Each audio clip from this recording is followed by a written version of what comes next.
And now, it's time for another Dice Tower review with Tom Vasel. Hey folks, I'm Tom Vasel, and today we're taking a look at a game called Dungeon Draft. This is from Upper Deck. It's an original game designed by Justin Gary. Justin Gary, known for deck building games. This is a drafting game. Man, I remember years ago when I used to sit around and complain and say, why isn't there more drafting games?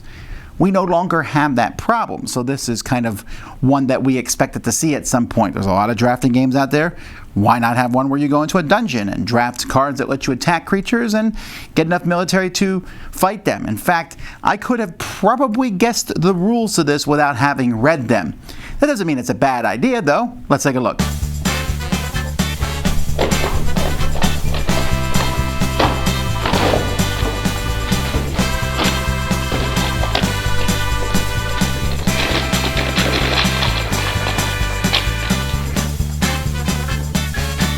Dungeon Draft takes place over 4 rounds. At the end of 4 rounds, whoever has the most points is the winner. Players are going to start with 9 gold. They're also going to start with 3 quest cards. They're going to get some cards. They're going to pick 3 of them to keep. These cards, you're going to need a certain number of cards from different classes. So, for example, this here is a warrior class. So if I have 1 of each of the classes, then I can play this quest on my turn. So you have 3 of these over the course of the game. Each round of the game, you're going to draw 7 cards, 2, 3, 4, 5, 6, 7, and you'll take a look at them. So there's all kinds of cards here. I'm going to pick one to keep. I'm then going to pass the 6 cards to the next person, and we're just going to keep passing them around until everyone has 7 cards. Once you have 7 cards, you can play as many cards as you want from your hand. Now, when you play a card, so let's say I play the Sword of Kings, this is going to cost me 6 gold to play this card. It's going to give me 2 points at the end of the game, and every round it's going to give me 3 extra gold. Between rounds you get 5 gold, but this would give me extra 1. I also get 3 experience points as victory points for each other 4 gold cost hero you've played this round. Maybe I don't want to do that one. Maybe I want to play the Right Hand of Varna. This one costs 5. It's going to give me 3 points at the end of the game and gives me a 3 attack. This Sword of Kings doesn't give me any attack. Maybe I want to play the High Druid Belly here. It costs 5 and will give me 3 points and 5 more points if I control more Druid cards than anyone else. Pyrrhon the Beggar gives me 1 attack and 1 coin each turn. The Royal Scepter just gives me 3 points. This one here, the Crushing Mace, gives me 1 point and 1 attack. And when I play it, if I have 2 other warrior cards in play, I reveal the top card of draft deck. If its gold cost is less than your total attack, you can play it for free. Now, attack's important because you want to attack different creatures in the game. There's Jackal up here. If I play this, if my attack is 6 or more, I will defeat it. I don't keep this card in front of me. Instead, I'll just take the points for it right away. This one gives me 6 points. And there's going to be different monsters that you can face. None in this section of the deck.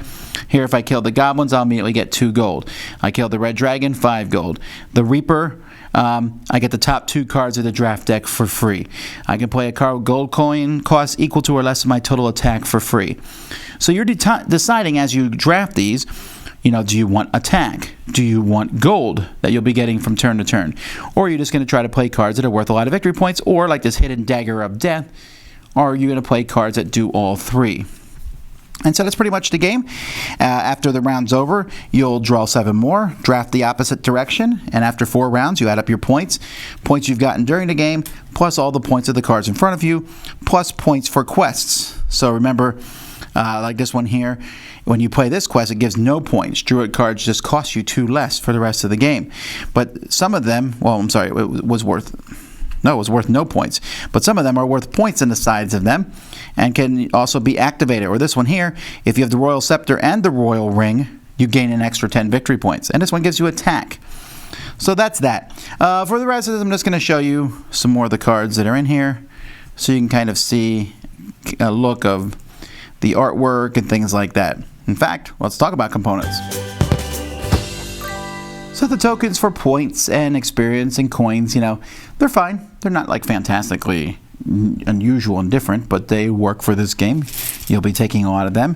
The artwork on the cards, I was showing some of these before already. I like the artwork. It's bright, it's cool, but it also has kind of not a silly flair to it, but it's not a very strong one. I mean, this guy has a chicken on his shoulder, for crying out loud, and you saw already that there's a jackalope that you fight, but it's not like idiotic silly. So, and there's a lot of, and the colors and the symbols are very easy to tell apart.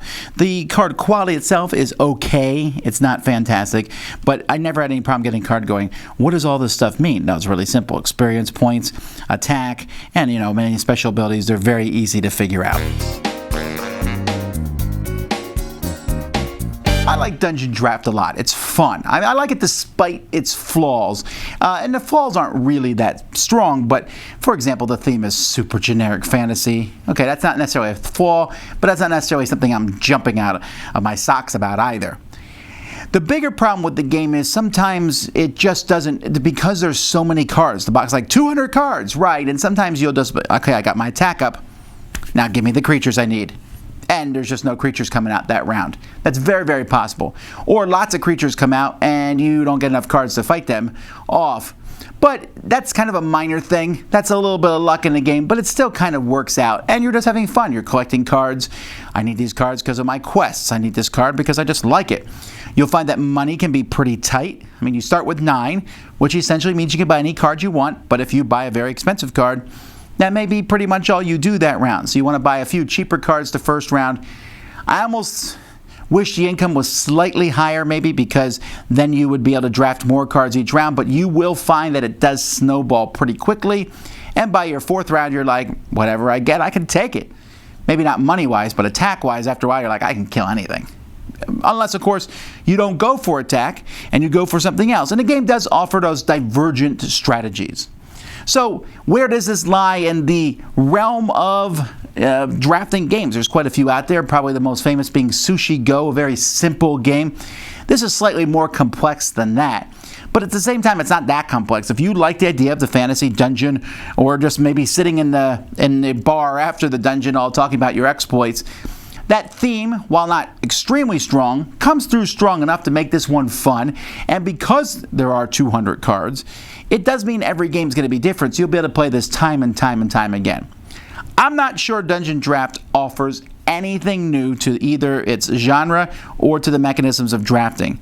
But that doesn't mean it's bad. It plays quickly, it's streamlined, and I had fun while I was doing that. So that's Dungeon Draft from Upper Deck. Dice Tower Judgment approved! Thanks so much for watching the Dice Tower videos. Find more great videos and reviews, as well as our top-rated audio podcast at Dicetower.com.